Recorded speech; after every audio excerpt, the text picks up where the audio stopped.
Support for Ask a Christian Counselor comes from Faithful Counseling, which provides online professional counseling from a biblical perspective. Speak with a Christian licensed therapist today from the comfort of your home or anywhere you are on the go.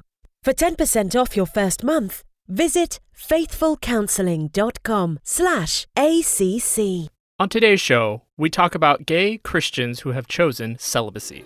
This is Ask a Christian Counselor, where you can receive solid, practical, and biblical answers on whatever personal or relational issue you are facing. Tress Adamus is a master's level pastoral counselor in Phoenix, Arizona. Here's Tress. Hi, my name is Tress, and welcome to the show. Well, we've been in kind of a bit of a mini-series talking about LGBTQ issues and the church. And I've talked about various viewpoints on this subject, as we know this can be a very controversial topic. But I've wanted to focus not so much on theology, not on politics, but on what the personal experience is like for somebody who grows up in the church and experiences same-sex attraction, who realizes that they're gay. How do they reconcile their faith and their sexuality? We've also talked about conversion therapy, how that is an ineffective, if not just outright dangerous, way of approaching sexuality. We had an interview with McCrae Game, who was the former leader of one of the largest ex-gay ministries in the country. So I want to also talk more about the integration of coming to terms with your faith and your sexuality.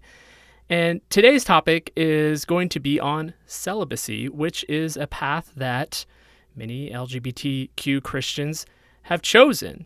Today we have an interview with Gregory Coles, who wrote the book Single Gay Christian, which is mostly a memoir about his own journey and how he came to terms with his sexuality and living his life in the light of his faith. And so I want to just go ahead and jump into the interview with Gregory. So tell us a little bit about you and your book. A little about me. So I grew up in Indonesia, and I grew up in a Christian family, which means that I grew up going to youth group, and in youth group got handed the narrative about sexuality that I assumed at the time was the only narrative about sexuality, which is that at a certain time something magical would happen to me and I would develop this uncontrollable urge to lust after pictures of naked women. And then when that never happened, there was a period of time where I felt really great about myself, where I thought I was like the holiest 12-year-old in the world, because I was like, there's this terrible thing that's supposed to happen to me and it never did.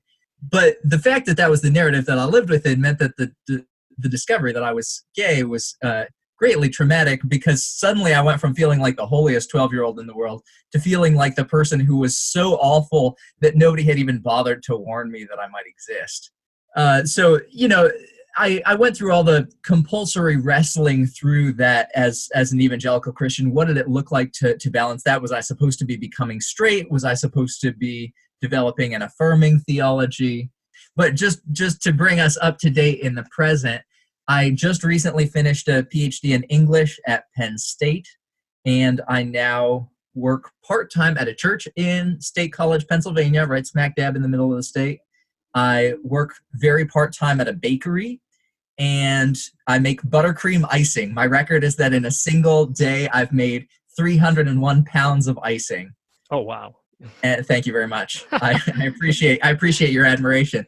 And with the rest of my time, I just write and speak and do some freelance editing. And so, you have this book. Tell us a little bit about the book itself. But for anybody who's just not aware of your story, why don't you talked a little bit about how you found out that you were gay. What happened after that? Yeah, so the book is called Single Gay Christian, and like you said, it's mostly memoir. It's mostly me narrating this wrestling through the options of what I'm supposed to do if I'm somebody who's gay and also loves Jesus. And for me, the narrative that was most familiar in my evangelical community was the ex-gay narrative, right? The narrative that said that you figure out what's gone wrong in your past. Maybe you've got the distant father and the overbearing mother. Maybe you've been traumatized as a child. You find those things, you try to fix them. And then lots of prayer, lots of earnest seeking of God, and eventually you become straight. And so for a number of years through middle school and high school and college, that was kind of the narrative that I tried to live into, that I tried to be part of. And then at some point, when I realized that that didn't seem to be happening, that it seemed that I was in fact falling more deeply in love with Jesus, but falling in love with Jesus was not making me any straighter, I started to wrestle with the other option that I was familiar with, which was the same-sex marriage affirming option. And so I spent a good deal of time sort of revisiting what the biblical text had to say about same-sex sexuality. I found that conversation was way more complicated than the conservatives in my life had given it credit for. You know, when the well-meaning people were like, you just take the Bible, you flip open in your English translation to the word homosexuality, it's bad, you know, and then like case closed on to something more pressing like the Calvinist-Arminian debate or something. And when I discovered that it was complicated, I did feel kind of deceived, like I hadn't been told the whole truth. And yet I still ended up concluding, even though it was complicated, I still did end up concluding it seemed to me that there was still a best answer to the question of sexual ethics. And so even though I was very sympathetic to the affirming theological arguments, I did end up coming to the conclusion that somebody in my shoes, I think is called to be celibate. And so that has brought me to my life since then, which has been a life of trying to figure out what it looks like to be somebody who is celibate and following Jesus within a church culture where single people tend to be viewed a bit like second-class citizens at times, and simultaneously within an LGBTQ culture where the idea of not being sexually active is often seen as sort of a strange thing. And of course, that's true about straight people in the West too, right? Like straight people who are celibate is really weird. And that's why the last season of The Bachelor, they made a big deal about like, OMG, this bachelor is celibate. And it was the weirdest thing ever because, you know, in the West, we just don't know what it's like to not have sex, apparently. Correct, yes.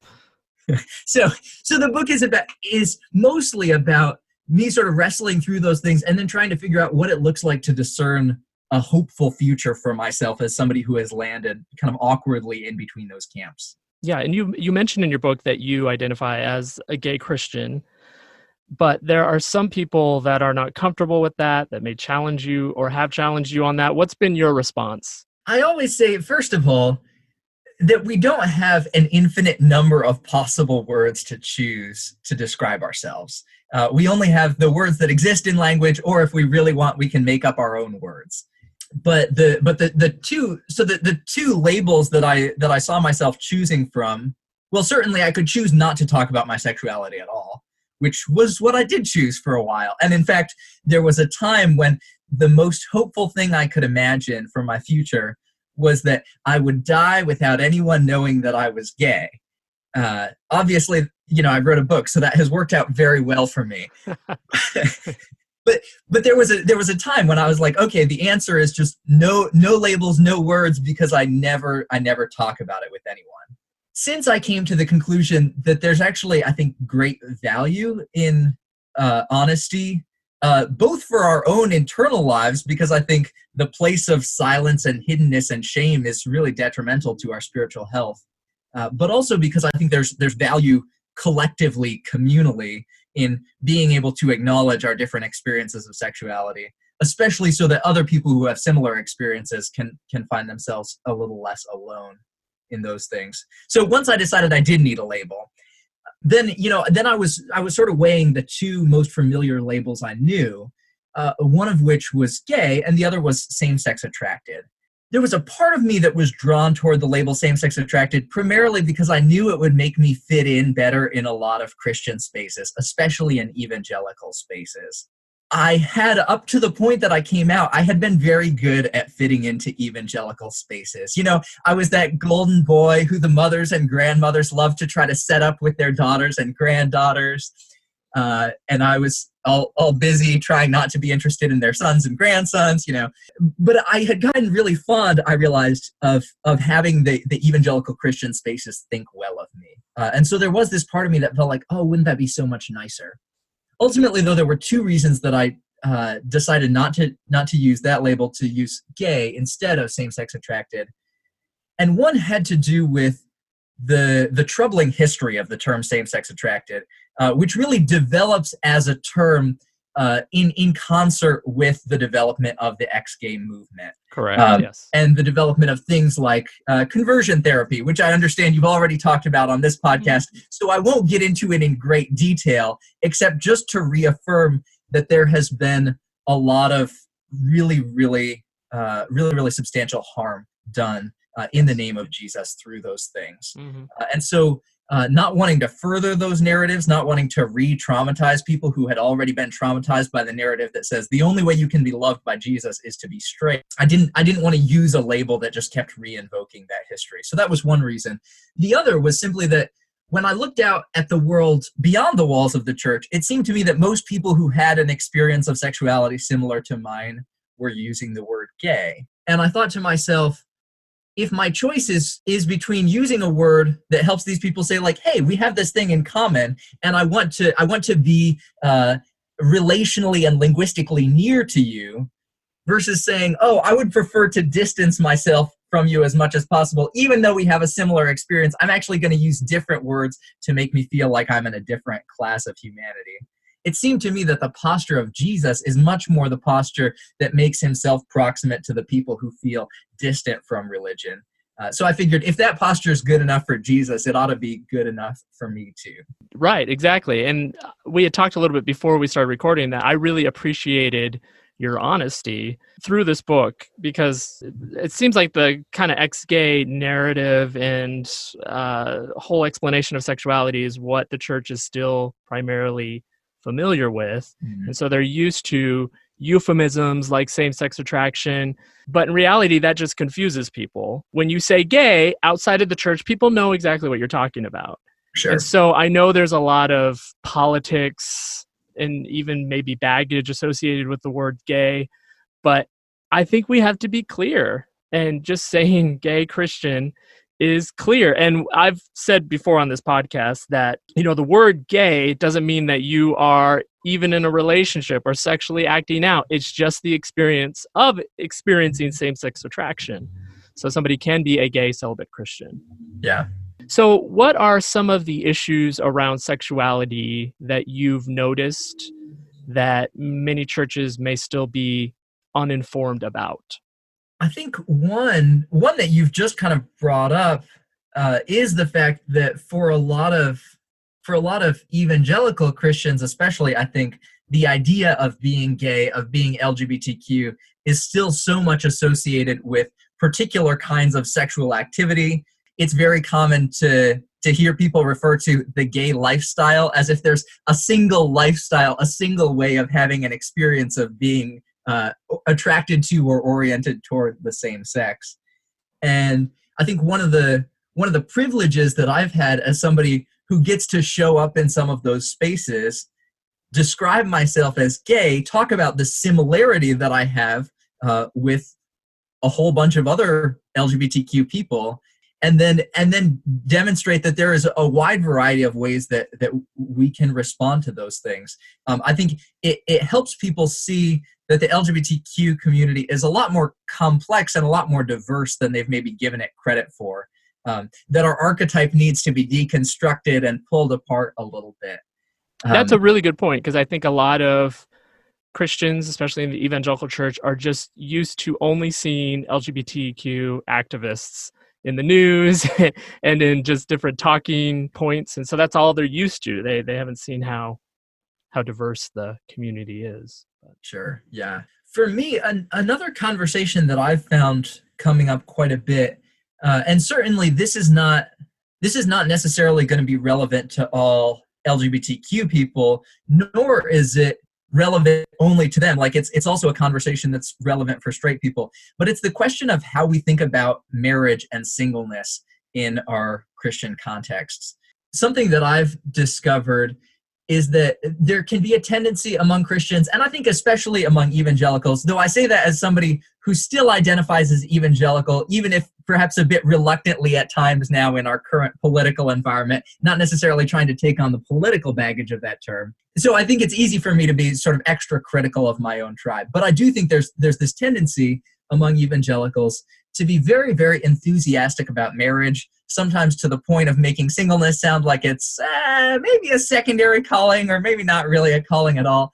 A case in point, I recently went to a conference. I was presenting a workshop on sexual minority issues, but my workshop wasn't until the second day of the conference, and nobody knew who I was up until that point. And so I found myself in a lot of conversations with a whole bunch of evangelical Christian strangers. And I think 3 times over the course of like 10 hours, I had people be like, "So, are you married?" And I was like, "Nope." And they were like, "Are you getting married?" And I was like, "Also no." And one woman sort of like, she went on and she was like, "But like, you're eventually getting married, right?" At which point I said, I think the Apostle Paul in 1 Corinthians 7 actually has some really great things to say about singleness. And she gave me this funny look and she was like, for a little while. and it's just remarkable to me, I think, how much we sort of culturally developed this attitude towards marriage that says that marriage is sort of the only legitimate way to live out one's sexuality as a follower of Jesus. And so that means if we find ourselves in a camp that has a traditional view of sexual ethics, then we're basically saying the only thing that gay people can do is become straight because they got to get married.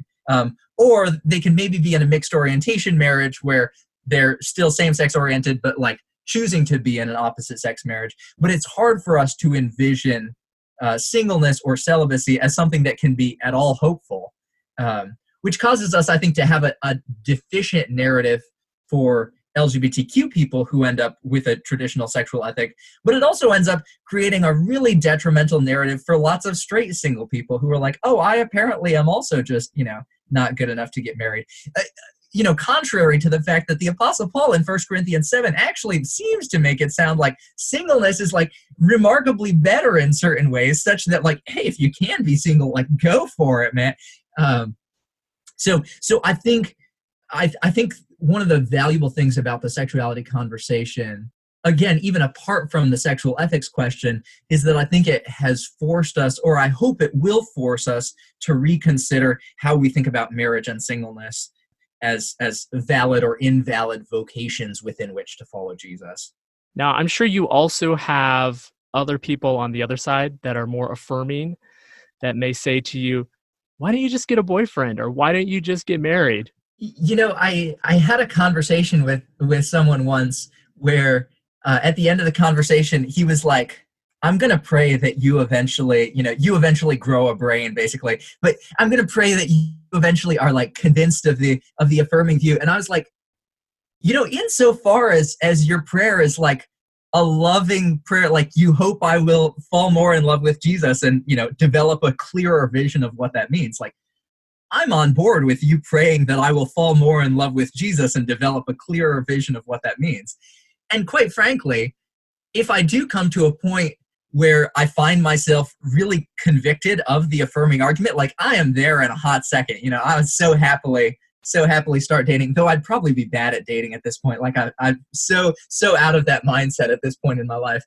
There is, and I think always will be, a part of me that feels like, oh, there would be something so beautiful and wonderful about pursuing a relationship with somebody that I was attracted to in this lifetime, and that would be great. And certainly, if I ever become convinced of the affirming sexual ethic, like truly convinced that is the best reading of the Bible, like I am there in a hot second, And yet, I also have found that there's something really beautiful about a posture that says to God, I'm specifically choosing to reserve my wholehearted bodily and emotional and heart devotion for Jesus. And so in a very real way, in a way that makes some evangelicals, I think, wildly uncomfortable, the idea of like Jesus is my boyfriend, or more properly, Jesus is sort of the whole object of my affection, and I will indeed be his bride in the next life. That, I think, takes on a very sort of material meaning for me in a way that is complicated and challenging, and is yet, I think, beautiful. I think there's something joyous in that. Insofar as we accept a gamble that says, hey, there are really costly things that come with following Jesus, but along with those costly things, there's a certain beauty that comes alongside that as well. There's this question about whether to be gay while having historic biblical sexual ethic is to think that I am in some way a sort of like extra fallen breed of humanity. Like, is being gay a result of the fall? People will ask, or some subset thereof. And I think there's value in us asking that question, in part because the attitude that I had when I was growing up was that my experience of same-sex orientation was an indication that something had gone sort of divinely wrong in my making. As if God had been like chiseling me out, and there was like a slip of the divine chisel, and then he was like, whoops, and Gabriel was like, what do you mean whoops? And God was like, I don't know, we'll just slap some paint on it and hope it works out for the best. There was this sense that I had growing up that I was in some way sort of more fundamentally flawed than everybody else. Mm-hmm. And I think because of that, there was a lot of self-loathing that came along with that. And I think that self-loathing caused it to be really difficult to continue to believe that God was good, while also continuing to have the view on sexual ethics that I had. And I've known a number of LGBTQ people who I think have been so stuck in this cycle of self-loathing, and the moment at which I've seen them break out of that is the moment that they were like, you know what, I'm just becoming affirming. I'm going to finally believe that God did not make a mistake on me, and I can finally have a view that says, like, I am loved and made in the image of God. And while I disagree with them on the question of sexual ethics, I do think there's something valuable about us reconsidering the question of whether gay people are a more uniquely fallen breed of humankind. And I think my contention would be this, that certainly same-sex sexual orientation is in some ways a result of the fall. But I would say equally that straight orientation is also a result of the fall, that in fact any post-lapsarian experience of sexuality, any sexuality that we experience after the fall of humankind, does in some way bear the marks of the fall. And so there's a sense in which all of us have desires that we're called to say no to. And I think pretty much anyone who's sort of proximate to evangelicalism, even if they're affirming of same-sex marriage, would agree, like, there are certain sexual desires that we are called to say no to. Right? We all have asexual ethics, even if we disagree about what that is. And there are things that all of us feel called to say no to. And in the case of straight people, the capacity to lust willy-nilly after the opposite sex is not like a grand improvement. There was a time when I was like 13, and I saw this picture of this scantily clad woman, and I was like, people are telling me that if I could lust after this picture, that would mean I was straight, and that would be better. And so I was like, I'm going for it. There I am, like, trying to conjure up lust after this picture as if that's an improvement. Yeah. When the reality is, biblically, we're all called to say no to lust, and all of us experience that temptation in one way or another. And so the question is not like, is gayness extra fallen? I think that the more interesting question is to say, hey, if all of us experience a sexuality that has fallen, what does it look like for all of us to pursue God's best for our sexuality? And what does it look like for all of us to believe not only that we're fallen, but also that we are the people who God crafted in the Garden of Eden and looked at us while he was handing out blue ribbons to everything, was like, well, hot dang, these people are like extra amazing. The idea that God actually had that perspective of gay people too, right? And again, I'm not saying that God made me gay, quote unquote, because I'm not going to blame God for anything that happens after the fall. I'm not going to blame God for the fact that straight people turned out to be straight, even though straightness has this capacity for fallenness. But I think to the degree that we think or talk in Christian spaces about gayness as the fallen or the extra fallen sexuality, we both give straight people a pass for not recognizing the ways in which they are also broken and in need of saving. And we foster this narrative of self-hatred among gay people that I think is really detrimental to our sincere pursuit of Jesus. No, you're exactly right. And I imagine that there are people listening to this podcast right now who may be struggling to reconcile their faith in their theology, and they come from a more conservative understanding. What would be some words for people who are struggling with this on a personal level? I always want to encourage people to just return to trust in the goodness of God. to say before everything else, like before you sort out where you land on the question of sexual ethics, before you wrestle with like, do I have to come out? When do I come out? Who do I come out to? First, confront any narratives that would say, hey, there's something extra wrong with you. There's a way in which God despises you here. And recognize instead that the heart of God the Father is for you. And I think it's only from that place of recognizing and experiencing the love of God that we can, with any kind of usefulness or sincerity, then go on to ask further questions about our faith, right? We can't really ask the question, hey, what is Jesus going to call me to do in stewarding my sexuality, if we don't actually trust that Jesus is going to give us an answer that's going to be worth believing. So I know there can be this sense of urgency to like, oh, I have to have the answer to everything right away. I have to know right now. But I think the impulse to try to know everything too soon is how a lot of us end up with some really terrible answers on things. So no, you're exactly right. So Everyone feels like they need to be right all the time. Yeah, exactly. I think there's so much grace to be had in the midst of the not knowing. And I think in the midst of the not knowing, the first thing that we need is just pursuit of relationship with Jesus, to recognize and trust that God is good, that he is who he says he is, that he has good plans for us. And I think once we've come to grips with that point, then we can begin to honestly ask, hey, what is it going to cost me to follow Jesus? And again, regardless of where we land on the question of sexual ethics, all of us who take Jesus seriously believe that it is going to cost us something to follow Jesus, right? Jesus wasn't just making a pretty metaphor when he said, take up your cross and follow me. He was saying there is cost to following him. And so whatever that means for us, the only way that we can approach that question of cost with any kind of integrity and hopefulness is if we do it from a place of trusting that Jesus is who he says he is.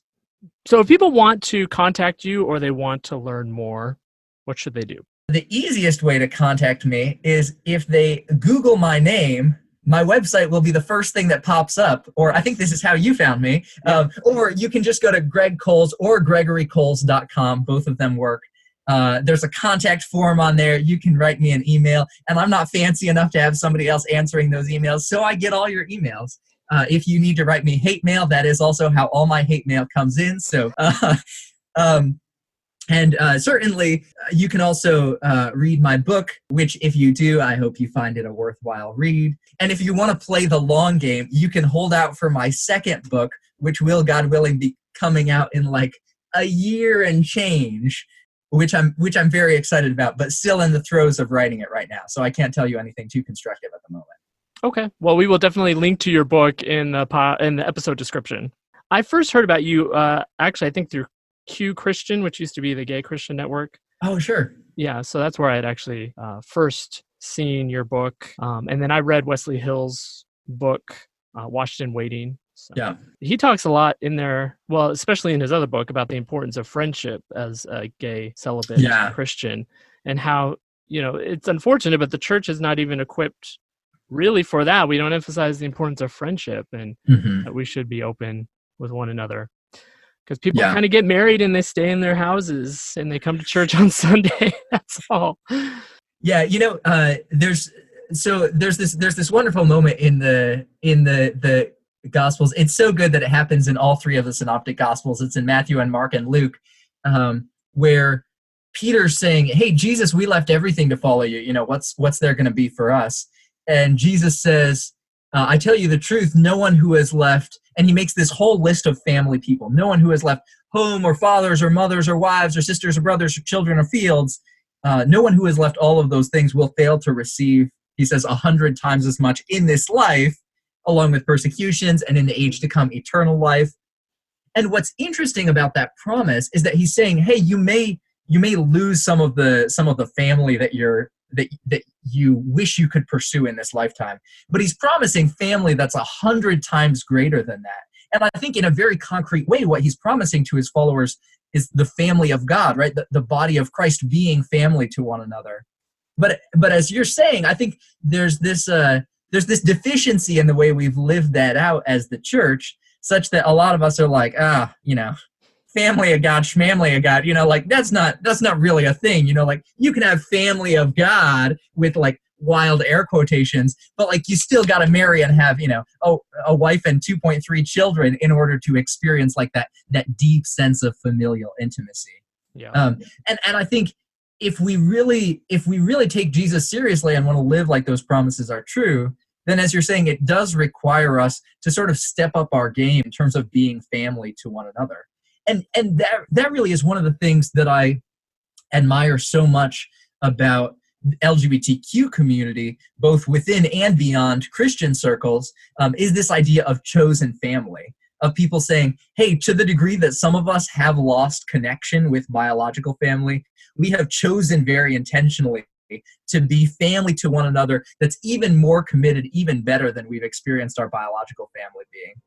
And I think those of us who claim to follow Jesus and see what he has to say about family could stand to learn something from that value on choosing one another and saying, hey, I choose you, you belong with me now, and developing that kind of rich relational intimacy together.